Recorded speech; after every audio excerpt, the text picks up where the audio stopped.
Assalamualaikum everyone, it's me Hania Asad. Welcome back to another video. Welcome back. Today again we are here with another lecture of science and once again we will learn something about science, something new about science, something informative about science. So today is basically the last lecture of science and then we'll go through maths. So as it's the last lecture of science, we must first of all we must enjoy it, we must make it useful, make it knowledgeable and all of that things. So it's important for you to watch all of my previous videos of science that I have been uploading. After that you can watch my today's video. Please go through my YouTube channel, like, share, subscribe it, press the bell icon to get all the notifications. Whenever I make a new video, you get an information about that and you can see it as soon as it is possible. Otherwise, related to English, to math, science, any thing you want to ask, you cannot ask me in any of my comments. In any of my video, in that comment, you can ask me. I will go through that. So let's start our today's video. Today we learn about prevention of pollution and recycling. We'll go through both things. Yesterday we also discussed about, like last time when I made a video, I said we'll discuss about recycling, but it was not possible because in that slide I was not having recycling. This time we will learn about prevention of pollution as well as recycling. So prevention measures to reduce pollution. So how can we all work together to reduce the pollution, shift the factories away from cities? So if the cities and the factories, they would be away from another, like there would no urban developing or no rural area where it would be factory. That would be a great advantage for us, that our areas would not get destroyed or polluted. So that's more in need. The world need is that the factories, they must go away from the cities. Harmful gases should be removed from the smoke of factories before releasing into air. So like there are many harmful gases you would have seen in the factories, so they must be removed from the smoke. Okay, they must be removed from the smoke because when they go in the air, they make the air polluted. So these gases, they must be removed from the smoke so that the air don't get polluted. So because of that, this harmful gases, they all work together to make the environment polluted. So that's important for us to make the harmful gases must firstly removed from the smoke and then released in the air. So harmful gases should be removed from the smoke of factories before releasing into the air. The number of vehicles need to be reduced by using cycles. So there would be no problem if we use cycle instead. It would be our exercise, our foot exercise, and it would be an advantage for us that we would not have to pay petrol type of things and no smoke will come out of our car. So it will be a great advantage. So the need of car, the number of car must be reduced and we all should use bicycles instead. If we have to travel a little far, we use a car. So it's more better whether to go by walk or to use a bicycle. Okay, cutting of trees and forests should be reduced. Like many of us people, we use that. We all know that we need wood. We all know we need wood for paper. We need wood for furniture. Sometimes we need wood for fire. But there is also a need of these trees and forests, trees, jungles, forests. These are also a need of us because the crust, the layer of earth on which we are living, that is headed by the mantle, the second layer of the earth, through trees. Trees are controlling this by soil. The trees, these are controlling that control. So if we would cut the trees and forest, we would not have life. because first of all they give us oxygen, they give us food. Second of all, they hold the earth's surface upon the mantle. So that's why it's important for us to don't that we should not cut the trees. So it should be reduced to cut the trees. So cutting of trees in forests should be reduced. Plant more trees again here.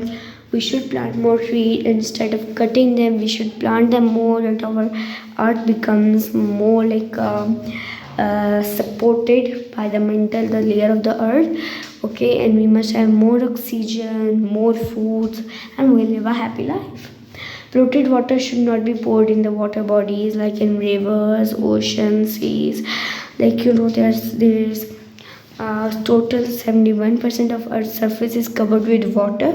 Out of that, if out of that 71 I took 100%, so in that 100%, 97% of water is salty water that is present in oceans and seas. That is not drinkable.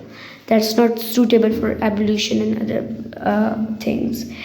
Then we have 3% of water. 2% of water is in frozen form that is present in glaciers, and we cannot also use the frozen water. Then we have 1% water, that is the fresh water. And if we will also put the polluted water in that fresh water, so 1% of the fresh water that out of 100% we are having, that would not be a good thing. So it's not good that we are just pouring the polluted water in the water bodies. So polluted water should not be poured in the water bodies. Garbage and solid wastage of house should be disposed of properly. Like there are many companies, there are many factories who work for this, that plastic and the solid waste and the garbage, they go through that and they dispose of that. But by ourselves we should also dispose of them properly. If something is reusable, we must reuse that. If something is recyclable, we must recycle. If something can be reduced, we must reduce that. Okay, so we should always use 4R principle. That we learned right now. Smoke emitting vehicles should be banned. Like as I say, that there should be no smoke emitting vehicle. We must use the bicycles, so that these smoking cars that release the air smoke into the air, they would be banned, and that would be good for the environment. Then say no to the plastic. Like that means that I tell you in one of my video of science, that if I saw a plastic, a shopper bag, whatever, plastic bottle, even though under the soil for 5,000 years, and I see it after that, of course I can't begin. But if I imagine, if I see, you will see that it would be present there. It would had nothing happened to that. So we should, like same as we eat biscuit, that shoppers and that all where they are packed, these all packing things, these all is plastic and it's not reusable, so it's waste. So we must not use the plastic. We should say no to the plastic, say no to the plastic bags. Even though non-biodegradable materials. So the materials which are not broken down to simple substances by naturally process are called non-biodegradable materials. So they are biodegradable materials and non-biodegradable materials. But first of all, we are learning about non-biodegradable materials. So let's learn what are the non-biodegradable materials. If naturally I have something and that cannot be broken down to simple substances or pieces naturally, that's called a non-biodegradable material. As I tell you about plastic, like if I have plastic, so I can't naturally, I cannot, if I even though try to break it down, I cannot break it down. So that is a non-biodegradable material. The materials, if we want to, we cannot break them down to simple pieces by natural process, so they are called non-biodegradable materials. It's very easy. So plastic, glass, tires, computer type of things. These are all non-biodegradable materials that if I want to break them to simple substances, I cannot, because that's a natural process. Non-biodegradable materials cannot be converted into simple components by decomposers such as fungal bacteria. Fungal bacteria cannot do anything of them. These plastic, glass, tires, computers, laptops, these naturally they cannot. If they even though have any bacteria, fungi, they would not be converted. They are naturally they are having this property that they cannot be broken down to simple substances. Then same as I have biodegradable materials, the materials which are broken down to simple substances by natural processes called, like there are some things that can be easily broken down into simple pieces. If I have a paper and I just the season I cut that paper. So that's what I can do. I can break down that into a simple substance, but a plastic thing I cannot. A wood, like I have a big hammer, I can cut that. A meat, of course, we can eat that. Leaves easily. Food we cut, all cut. Okay, so biodegradable materials like are converted to simple components by decomposers such as fungi and bacteria. They both work together. If you throw bread, fruits, and vegetables on the ground, they disappear after composition. So, if I throw a piece of bread, you can do this activity: throw a piece of bread on the floor, and after some time or after some days, you will see that you will find nothing, because the decomposers such as fungi and bacteria, they will decompose it. Okay, that's be safe, that get decomposed.